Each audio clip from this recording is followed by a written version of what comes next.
You're listening to Tea with Tolkien, a podcast for the Hobbit at heart. Join us as we chat about the works and faith of J.R.R. Tolkien and strive to carry a little piece of Middle-earth into our own daily lives. This is the second in a 7-part book club series on The Lord of the Rings that we are doing. These episodes will be released on the first of each month from now through March to accompany our book club as we are reading The Lord of the Rings together. If you would like to join our free book club, you can visit teawithtolkien.com/book-club. And if you would like to support us on Patreon and become a member of our Patreon community, you can go to patreon.com/teawithtolkien for all of the information. We are on Book 2, which is the second half of the Fellowship of the Ring. Chapter 1. Many Meetings.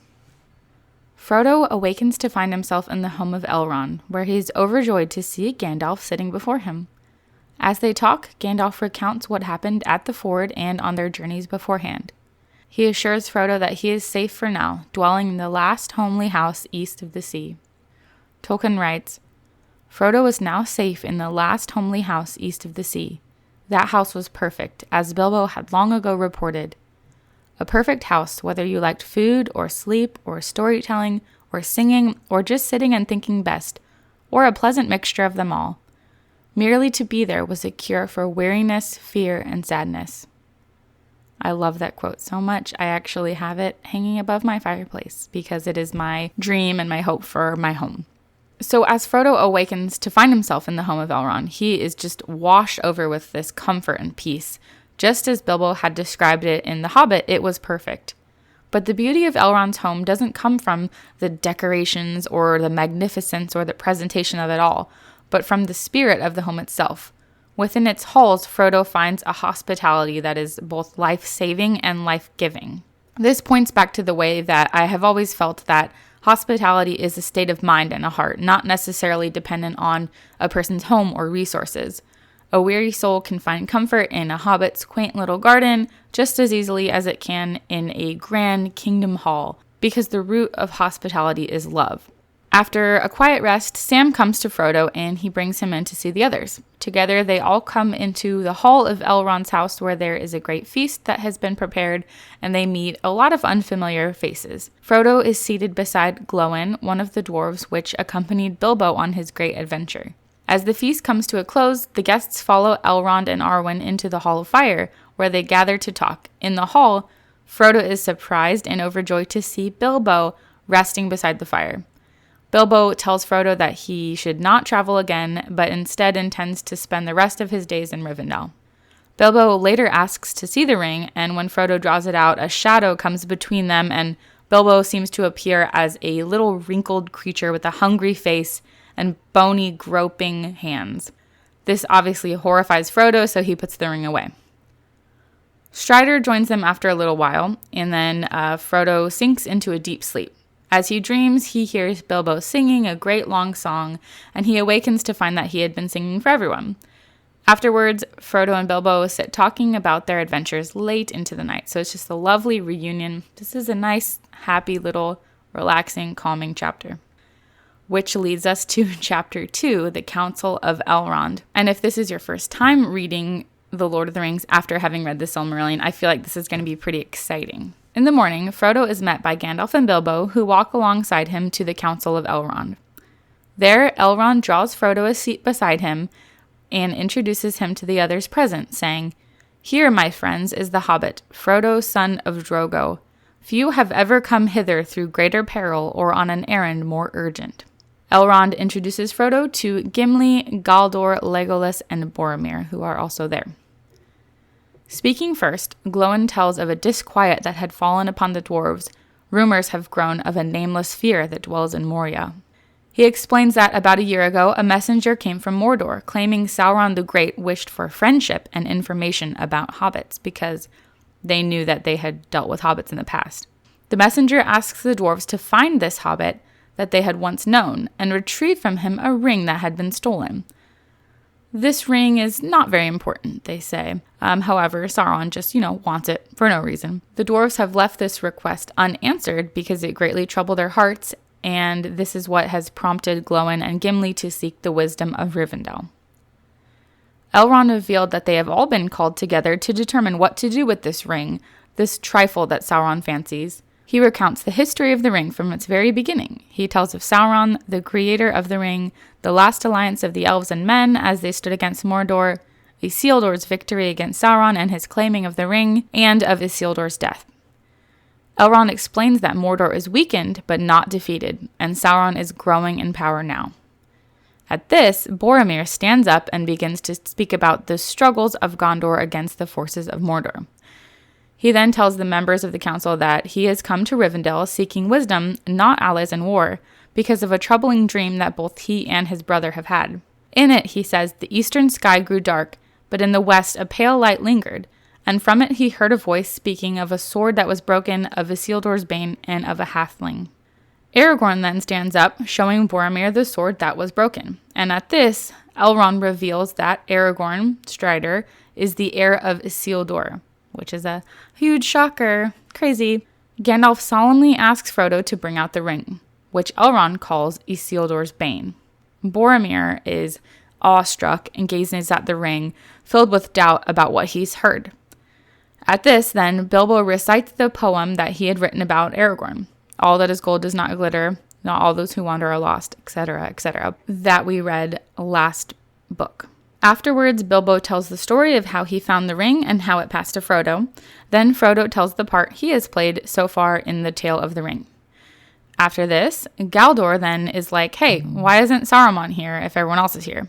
So Gandalf has to get up and he tells this whole story of Saruman's betrayal, explaining that Saruman had counseled him against seeking out the ring, lulling him into a kind of sense of peace with his perceived wisdom. Gandalf says that he desired to know about how the ring came from Gollum, so he had asked Aragorn and the other rangers to search for him. After this, Gandalf went to Gondor to read the records of ancient days, where he found the writings of Isildur, which described the ring. And this is how he was able to understand that Frodo's ring was the One Ring.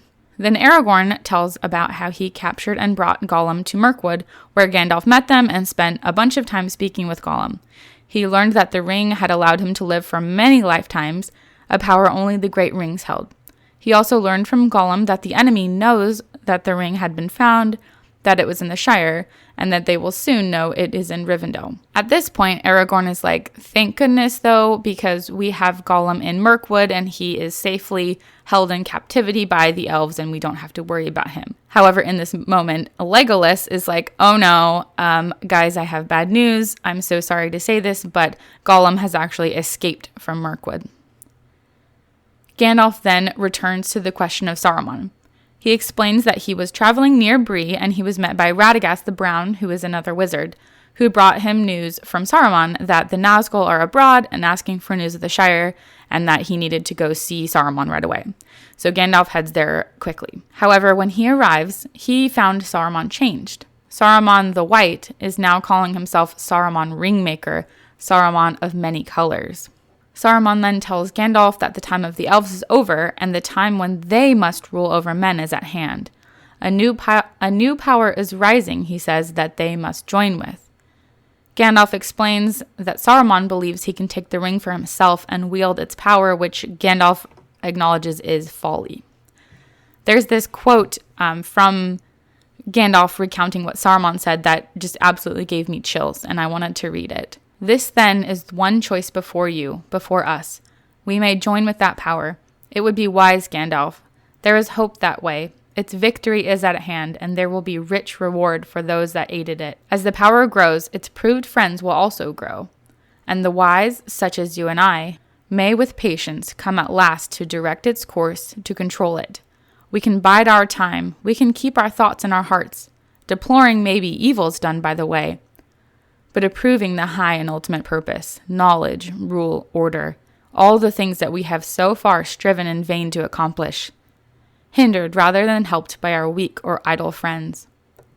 There would not be, any real change in our designs, only in our means. This quote, just immediately when I read it, it made me think of like a corrupt politician or a corrupt priest or bishop, and it just like gave me chills because it's so sneaky, the way that they are like, The way that Saruman is like, we don't need to change anything that we're doing. We kind of just need to sit still and bide our time. We need to kind of go along with these plans, even though they might seem evil. The ends are going to be good. And this is just honestly exactly how bad things happen. However, Gandalf is not falling for it. Refusing to join with Saruman, Gandalf was held prisoner in the pinnacle of Orthanc. However, an eagle had been sent from Mirkwood to bring news to Gandalf, and so he was found and carried away from Orthanc by Gwaihir the Wind Lord. He carried Gandalf to Rohan, where he was able to take a horse, and he rode the horse to Hobbiton to find that Frodo had already left. And then after being unable to find Frodo, Gandalf eventually came to Rivendell, and he arrived only 3 days before Frodo. So Tom Bombadil comes up in the Council of Elrond, and they are suggesting, hey, what if we take the ring to Tom Bombadil? Because he doesn't seem to be affected at all. However, they come to the conclusion that he would not be a good caretaker of the ring because he would probably just throw it away. He would probably just forget about it. He doesn't really care. Others suggest casting the ring into the sea to be lost, but Gandalf urges them to seek an end to the ring forever. At last, the council comes to understand that none of them have the power to wield the ring, neither can they destroy it by any weapon that they possess. It can only be destroyed in the fires of Mount Doom where it was made, and so it must be taken there to be unmade. Despite all of this, Boromir still wishes to use the ring against the enemy, but Elrond reminds him over and over that only Sauron can truly wield it, and that the ring is altogether evil. Now, while Sauron is wise, he has assumed that anyone who held the ring would seek to use it, just like Boromir wants to, and Gandalf explains, into his heart the thought will not enter that any will refuse it, that having the ring we may seek to destroy it. If we seek this, we shall put him out of reckoning. At this, then, sweet little Bilbo gets up and he's like, okay, I'll do it. Bilbo assumes that, all right, since he carried the ring before, it's going to be his responsibility to take the ring to Mordor. But Gandalf tells him, no, dear, you won't need to carry it any longer. Bilbo is obviously too old and frail for this task. And everyone treats Bilbo with a lot of respect when he does offer, but they're like, it's not your burden to carry anymore. With a great effort, eventually, Frodo stands to speak and he says, I will take the ring to Mordor, though I do not know the way. Elrond agrees that Frodo should be the one to carry it, although he says that he will not have to go alone. Tolkien writes, the road must be trod, but it will be very hard, and neither strength nor wisdom will carry us far upon it. This quest may be attempted by the weak with as much hope as the strong, yet such is oft the course of deeds that move the wheels of the world. Small hands do them because they must, while the eyes of the great are elsewhere. So in the Council of Elrond, the fate of the ring is at last decided. All the free peoples of Middle-earth must come together to carry out this quest, but it is on the least of them that the greatest burden falls. As Frodo accepts the task of carrying the ring, Elrond responds, this is the hour of the Shire folk, when they arise from their quiet fields to shake the towers and councils of the great. But he doesn't have to go alone. Although the ring is his to carry, the peril of his quest belongs to all the peoples of Middle-earth. In this decision, there is a special emphasis placed on the hidden power of the small and weak. Even in their decision to destroy the ring, rather than to seek to wield it, the members of the Council of Elrond have already humbled themselves, rather than grasping for power. And in his arrogance, Sauron has not even begun to suspect that they would seek to destroy it, or that it would be carried by someone so unimportant and small as a hobbit. And this is their advantage. Chapter 3. The Ring Goes South. After the Great Council, Elrond sends scouts to survey the lands before the company will depart. Frodo and his companions spend about 2 months growing in renewed strength as they await the beginning of their journey. When the scouts return, they report that no signs of the Black Rider or Gollum have been seen. And at last, Elrond chooses to send 9 companions to match the 9 riders, which he calls the Fellowship of the Ring. Now, fun fact about this is they depart on December 25th, which is Christmas Day. So the members of the Fellowship are all chosen to represent the peoples of Middle-earth. We've got Frodo, Sam, Gandalf, Legolas, Gimli, Aragorn, Boromir, Pippin, and Merry. Elrond originally wanted to send Merry and Pippin back to the Shire, but Gandalf, to everyone's surprise, sided with the hobbits and suggested that they should be included in the Fellowship.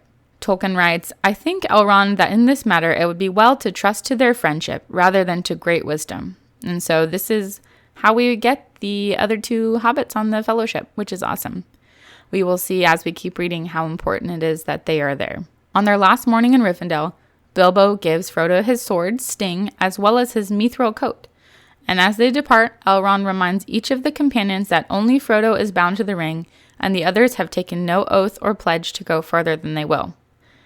Gimli and Elrond have a little passive-aggressive argument about whether the members of the Fellowship should be taking oaths. Gimli says, "Faithless is he that says farewell when the road darkens." And Elrond replies, "Let him not vow to walk in the dark who has not seen the nightfall." As they leave, then, Elrond offers them a little parting blessing. He says, "Farewell, and may the blessing of elves and men and all the free folk go with you. May the stars shine upon your faces." They then journey through bitter cold and wind, traveling alongside the mountains until they come to the borders of Hollin. From there, they plan to journey towards the pass called the Redhorn Gate, under the far side of Caratharos. Gandalf and Aragorn seem to be in a debate about their path concerning Minas Tirith and the Gap of Rohan, but they decide to face the weather in the high pass of the mountains. After struggling through deep snow, they are at last defeated by the mountains, however, and they agree to turn around. So then Boromir and Aragorn go ahead to make a path through the snow because it is incredibly snowy. And in this part is so funny because Legolas just jumps up and speeds through the snow while all of the others are struggling. And it just kind of is an example of the difference between elves and everyone else. After they have all come back down from the mountain, the path behind them is then covered in fallen stones and snow. And so the mountain option is no longer an option. Chapter 4. A Journey in the Dark. Defeated by the mountain, Gandalf suggests that the Fellowship should journey through the mines of Moria. They soon realize at this point that they are being pursued by wolves, so they hurry towards the entrance of Moria, despite everyone but Gimli dreading the idea of it. As the Fellowship comes to the west door of Moria, Gandalf explains that they stand at the passageway which was made chiefly for the elves in their business with the dwarves of Moria. Tolkien writes, "Those were happier days, when there was still close friendship at times between the folk of different race, even the dwarves and elves. The dwarvish doors are marked with the phrase, 'Speak, friend, and enter,' and open only when the elvish word for friend is spoken." After quite some time, Gandalf is able to figure this out. As they step across the threshold, something seizes Frodo by the ankle, dragging him towards the water. Sam slashes at it, and it releases Frodo, and together they all run through the open doors. The creature follows them, slamming the doors closed and essentially trapping the Fellowship inside. So at this point, they have no choice but to go forward through this deadly dark. Gandalf leads them, guessing that their journey will be about 40 miles to the East Gate, if they don't get lost. For the most part, they walk in deep silence, but Frodo keeps hearing, or thinking he hears, the faint fall of soft bare feet behind them. Gandalf then comes to this dark arch opening into 3 passages, of which he has no memory at all. As Gandalf tries to decide which path to take, they come to this great big room with a large hole in the ground. Pippin, overwhelmed with curiosity, drops a stone into it, and Gandalf is pretty angry. After that, Gandalf figures out which passage to go through, and then they soon come to a great hall where they rest for a while. Guessing they are only about a day away from the great gates, they continue forward and come to the tomb of Balin. Chapter 5. The Bridge of Khazad-dûm. The company stands beside Balin's tomb, realizing his people had been trapped in this room and had died in a last stand. At this, Gandalf urges them to get out quickly. But before they are able to flee, they hear a terrible boom echoing throughout Moria and soon find themselves in the midst of a great battle. They fight off a cave troll and many orcs until the rest retreat, and then Gandalf urges them to run. Frodo is hit by an orc spear, but to the great relief of his friends, he is not badly wounded. They rush out of the chamber and fly downwards as quickly as they can, stumbling through the dark. Gandalf is weary, having faced something that he has not met before, remarking, "There is some new devilry here." They continue to flee towards the Bridge of Khazad-dûm, and at last, Legolas understands that they are being pursued by a Balrog. Ooh. Gandalf urges the company to run as he stands to face the Balrog, and all but Aragorn and Boromir race along the bridge. Tolkien writes, "You cannot pass," he said. The orcs stood still, and a dead silence fell. "I am a servant of the secret fire, wielder of the flame of Anor. You cannot pass. The dark fire will not avail you, flame of Udon. Go back to the shadow. You cannot pass." Gandalf uses his staff to crack the bridge beneath the Balrog. It falls, but the Balrog's whip wraps around Gandalf's knees and drags him to the edge. "Fly, you fools," he cries and falls. Aragorn then takes upon himself the leadership of the remainder of the Fellowship, and they run towards the light before them. They pass out of the gates and down the threshold of Moria, where they are met by the shining sun. Now, in this chapter, Gandalf's courageous leadership is really on full display here. Throughout the darkness of Moria, he has been guiding them by the light of his staff, carefully discerning their course. Even as they find time to rest, he takes the longest watches to allow the others to sleep. And as he faces the Balrog, Gandalf spends himself entirely, sacrificing his own life for the sake of the Fellowship. He binds his fate to that of the Balrog because he knows that if he is unable to defeat it or to keep it away from Frodo, their quest will be lost. Despite being arguably the most important person within the Fellowship, because he's a wizard, guys, he's a wizard, he humbles himself to the role of servant, withholding nothing of himself and surrendering his own life for the sake of those he leads. His sacrifice on behalf of his friends and their quest reminds me of John 15:13. Greater love has none than this, to lay down one's life for one's friends. Chapter 6. Lothlorien. Though overcome with grief, Aragorn urges the company to continue on away from the gates towards Lothlorien. Soon they come to the outer borders of Lothlorien, and they find a little place to rest. They then wade across the waters of the Nimrodel and are soon met by elves who wish to speak with Frodo. They drop a ladder down from the trees, and Legolas leads Frodo and Sam up to meet them. They come to a wooden platform called a flet, where the elves speak with Frodo about the course of the Fellowship. That night, Frodo awakens in the dark to the sound of clashing metal, and he realizes that orcs have been near. He also notices something slowly climbing up the tree with two pale eyes, but it suddenly stops, turns away, and vanishes. In the morning, the company follows Haldir through the trees and across the river Celebrant. After they cross, the elves insist on blindfolding Gimli, and when he protests, however, Aragorn suggests that they all be blindfolded together. The company slowly follows Haldir throughout the woods, and after a while they are met by some other elves who bring word that Gimli and all of the company are able to walk freely, and so their blindfolds are then removed. After this, they continue on to Cairn Amroth, the heart of Lothlorien. It's in this chapter that we read one of my absolute favorite Tolkien quotes spoken by Haldir. Tolkien writes, "The world is indeed full of peril, and in it there are many dark places, but still there is much that is fair. And though in all lands love is now mingled with grief, it grows perhaps the greater." The longer we walk the roads of Tolkien's world and our own, the more we begin to understand the mingling of love and grief to which Haldir refers. This juxtaposition is seen most clearly within the lives and wisdom of Tolkien's elves. They are both young and old, gay and sad, perilous and fair. They have lived through the victories and the defeats of the history of Middle-earth, experiencing great moments of joy as well as years and years of deepening sorrow. Yet through all of it, they continue to insist that love grows all the greater. Chapter 7. The Mirror of Galadriel. The company continues on, where they are summoned to speak with Celeborn and Galadriel. They climb up many flets until they have come to a wide landing, where Celeborn and Galadriel sit. The elves cry out in grief as the remaining members of the Fellowship tell them about what happened to Gandalf and his fall into shadow.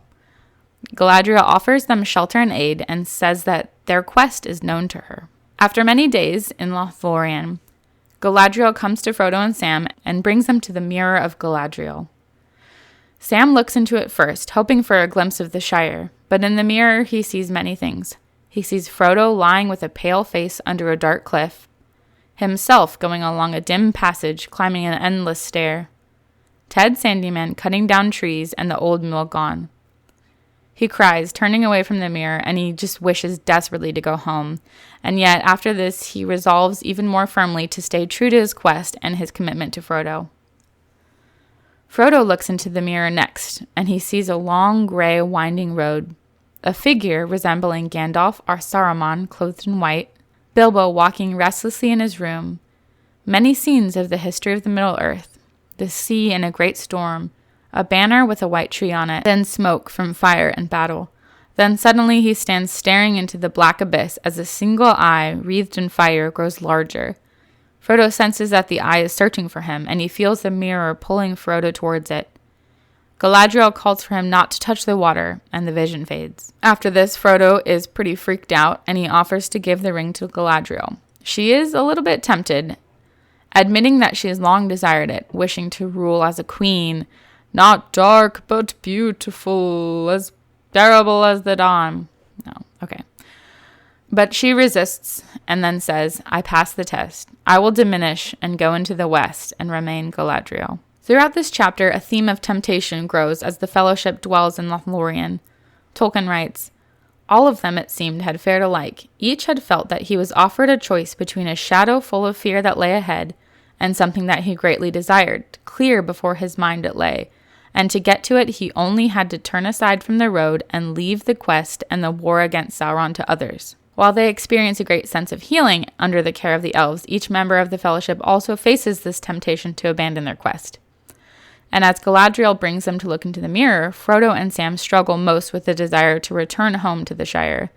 Frodo wavers even to the point of offering the ring to Galadriel. In their temptation, they seem to be assured that if they turn aside from this task, others will take it up and carry it. They sense that the road before them lies in shadow, and yet their greatest desires appear clearly in their minds. In this, they want to cling to the familiar and fear the unknown peril of their quest. And I feel like this is so relatable in a way because the unknown is always scarier than the known.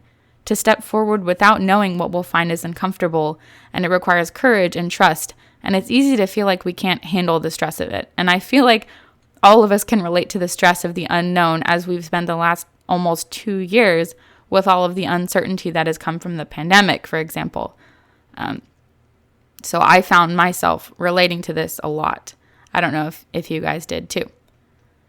One of the most exciting things about this chapter is that we are finally meeting Galadriel for the first time in The Lord of the Rings, and she's such an incredible character. Since our book club read the Silmarillion earlier this year, we can look at her character in light of everything we've learned about her. Let's recap. Galadriel was born in Valinor, the Blessed Realm, the daughter of Finarfin and niece of Feanor. She was renowned for her strength and beauty. Tolkien writes in the Silmarillion, she was most beautiful of all the house of Finwë. Her hair was lit with gold as if it had caught in a mesh the radiance of Laurelin. If we'll remember our Silmarillion lore, Laurelin was the golden tree of Valinor.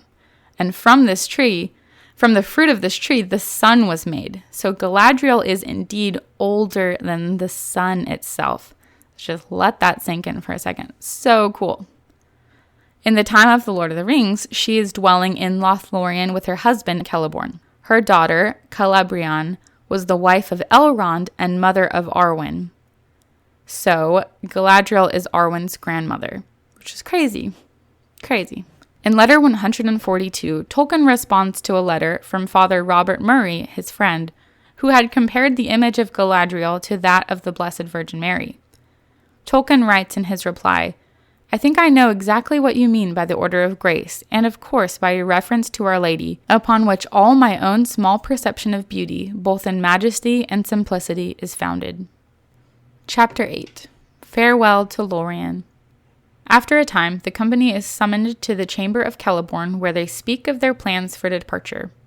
The members of the Fellowship are offered the choice to continue their quest or to end their part in it, but they all choose to continue forward. They realize they must choose soon whether to take the western shore to Minas Tirith or the eastern shore towards the land of Mordor. Celeborn supplies the Fellowship with boats, enabling them to travel by the river as they discern their course. So by doing this, they're able to put off the decision for just a little bit longer. That evening, they debate their path late into the night. Boromir seems to be thinking aloud, saying he will go to Minas Tirith alone if he needs to, and muttering that it would be folly to throw away. Frodo wonders uneasily if Boromir were referring to the ring, and I think it's pretty obvious that he was. So Boromir is really struggling with the idea of throwing away the ring and destroying it because he still sees it as this really important weapon that he thinks he'll be able to wield against the enemy.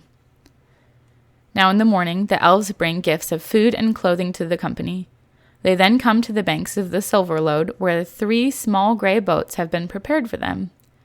Galadriel comes to bid them farewell, and together they enjoy a parting feast in the grass. Before they leave, they all drink from the cup of parting, and they are each given a gift from Galadriel.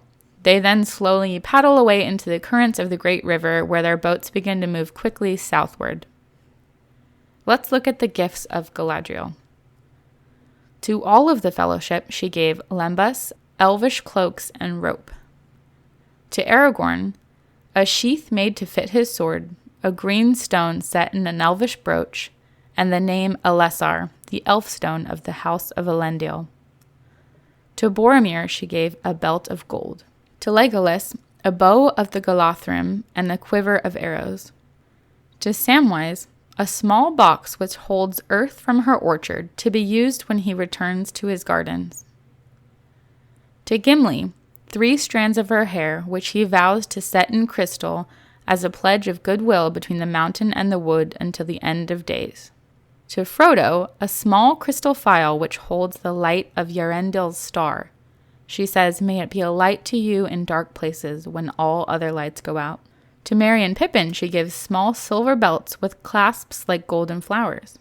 Now these gifts of Lothlorien strengthen the members of the Fellowship in body and soul, equipping them for the darkness of their journey ahead. One thing I wanted to point out is that while Gimli's gift from a Galadriel may seem weird at first, it actually holds great significance. In Unfinished Tales, Galadriel's hair is described as a beauty unmatched, holding the light of the 2 trees of Valinor within it. Feanor marveled at her beauty and coveted her hair, which is extremely creepy and even creepier when you realize that he's her uncle. He begged Galadriel for just 1 strand of her hair 3 times, but she refused him each time. So for Galadriel to accept Gimli's request, giving him 3 strands of her hair, causes the other elves around her to murmur, and they're like, oh my gosh, what's happening? Her gift to him represents this rekindling of friendship between dwarves and elves, the beginning of the end of hostility between these 2 races that has been going on for so long at this point. It's in a response to Gimli's humility and genuine love for Galadriel, and this is a vulnerable gift of self from Galadriel to Gimli. So it seems weird at first glance, like why would she give him strands of her hair? But like when you think about it and you understand its significance, it's really cool. Chapter 9, The Great River. The company continues southwards down the river. Boromir is having a rough time, and he's becoming increasingly restless, filled with an apparent unease and doubt. Sam reports to Frodo that a, quote, log with eyes has been following them. Frodo suspects that the eyes belong to Gollum, and eventually Aragorn confirms this. So it's been Gollum following them the whole time. By the 8th night of their journey, they come near to Sarn Gebir, where the Anduin has grown into dangerous rapids. So they slowly paddle back against the current towards the western shore, and at this point they are also starting to feel orc arrows whistling over them. They also see a great black winged creature flying above them, and Legolas uses the bow given by Galadriel to strike it down. Afterwards, they bring their boats back upstream until they're able to find a small shallow bay in which to spend the rest of the night. Aragorn decides that they will go to Amon Hen, and there, at last, they will decide whether or not to go to Minas Tirith or to go towards Mordor. Although Boromir protests, he at last agrees to travel with them to this point, and then he's going to return to Minas Tirith. They continue on towards the Argonath, the Pillars of the King, and as they pass beneath them, Frodo looks upon Strider, and he sees him in a new light as a future king. Aragorn wishes desperately that Gandalf were still with them to counsel them because he's so conflicted. He wants to go to Minas Tirith so badly, but he can't decide the right path because it doesn't feel right to him. On their 10th day, they travel and they come to Tol Brandir, where they know that they finally have to choose whether to go east or west. Tolkien writes, "The last stage of the quest was before them." Throughout this chapter, the members of the Fellowship are growing restless and uneasy as the time to decide their course draws near. Boromir is clearly the most distressed, muttering to himself and gazing strangely at Frodo. He's continually discussing their path with Aragorn, and he seems to have made up his mind that he will go to Minas Tirith alone if he has to. Although Aragorn longs to travel to Minas Tirith, he realizes that this probably isn't going to be the right course for the ring to follow. And so he's filled with apprehension about his decision, which lies ahead. And so they continue moving towards the point where they know they're going to have to choose. Despite wishing for the counsel of Gandalf and being unsure of which path to choose, Aragorn slowly and faithfully leads the Fellowship forward. So here we see again and again, Aragorn is doing what he thinks is right. He's carefully discerning, and he's trying to lead the Fellowship as best he can in the absence of Gandalf. Chapter 10, The Breaking of the Fellowship. In the morning, Aragorn calls the Fellowship together to finally decide which course to take, east to Mordor or west to Minas Tirith. Aragorn places the burden of choice on Frodo, who then asks for an hour to decide. So he walks alone into the woods to think. Unbeknownst to him, Boromir is following him. Boromir finds Frodo and he counsels him to bring the ring to Minas Tirith, where he believes that they will be able to wield it against Sauron. At first, he speaks to Frodo as a friend, saying he's concerned for his safety and offering him wisdom. "Are you sure that you do not suffer needlessly?" he asks. But when Frodo resists him, Boromir becomes angry and eventually tries to take the ring from him by force. Trembling, Frodo puts on the ring and disappears from Boromir's sight. And at this, Boromir curses him. He's freaking out. But soon he's filled with great regret for betraying him. Frodo is able to resist Boromir's temptation because he knows what he has to do and he knows why. He's trusted the wisdom of Elrond, Gandalf, and Aragorn that the ring cannot be wielded and must be destroyed. And yet Boromir's arrogance has clouded his judgment, allowing him to convince himself that he would be strong enough to wield the ring. On the one hand, I have a difficult time being judgmental of Boromir because of the conditions in which he was raised. His entire life has led him up to this point and has prepared him and has led him to think that he truly could wield the ring. And from his perspective, this seems like the right choice. But as we continue reading The Lord of the Rings, we're going to learn a lot more about Boromir's father, and I think our hearts will soften even more for Boromir, and we'll understand how he could come to this decision. Like, Boromir isn't an evil guy. He's not a bad guy. However, he is a deeply flawed man, a man of pride and distrust. All of this is to say, I'm eagerly looking forward to our Discord chat's discussion of Boromir. Now, at the riverside, the remainder of the Fellowship is awaiting Frodo's return. After a while, they realize Boromir isn't with them, but then he soon returns, telling them that Frodo had put on the ring and disappeared. Realizing that Frodo must have chosen his path towards the cracks of doom and suspecting he may be trying to leave on his own, Sam is freaking out and searching desperately for him. Sam sees a boat which appears to be sliding into the river by itself, and he realizes that's probably Frodo in there, so he's running towards it. However, he misses it and falls into the water. Frodo pulls Sam into the boat, and then he tries to talk Sam out of coming with him, telling him that he intends to go to Mordor alone. However, Sam refuses, and Frodo accepts him, and Frodo accepts that Sam is coming with him. Frodo is honestly relieved to have Sam at his side, and they depart without telling anyone else. They come to the southern slopes of Amon Lâ, where the hobbits hide their boats and begin on foot towards the Land of Shadow. Thus ending Book 2. So we've got a couple major themes in this book. The first being the idea that you don't have to go alone. In this book, we see the formation and the departure of the Fellowship of the Ring.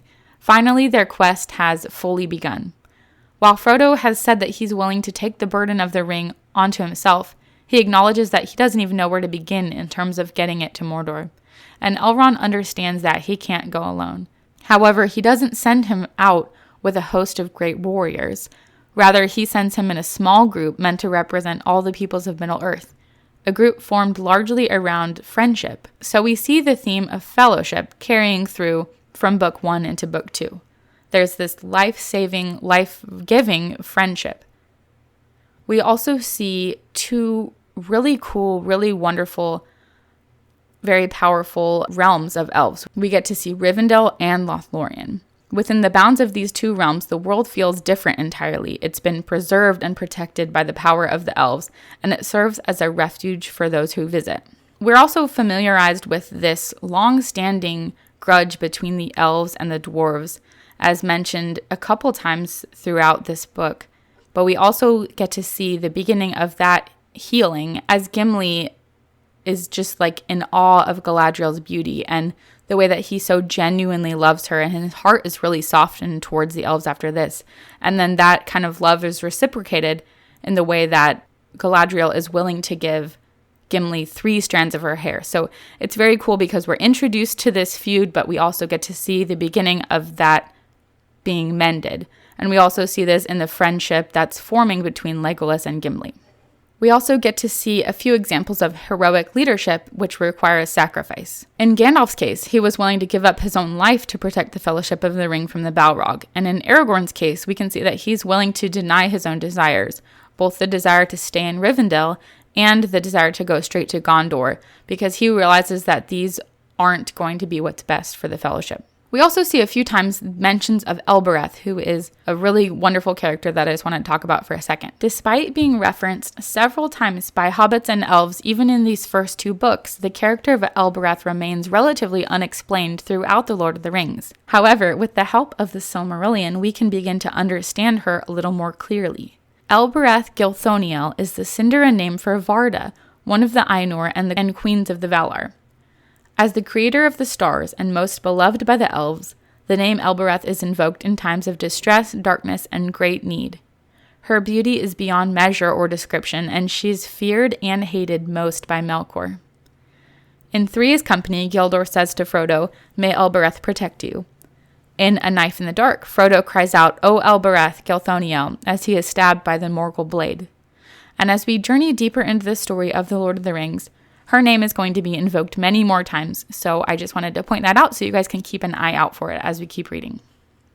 So as we are wrapping up, I just want to remind you that if you aren't a part of our book club yet, you can join at teawithtolkien.com/book club, and with that you will get access to our Discord chat where we are going to be talking about book 2 for the month of October.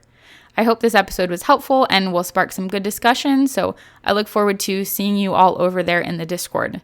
And I will be back on November 1st for our discussion of book 3, which is the first half of The Two Towers. So thank you so much for listening. If you enjoyed this podcast, I'd love to hear from you. You can find me anywhere on social media at teawithtolkien, or you can contact me through my website at teawithtolkien.com. I will see you all later. Thanks so much.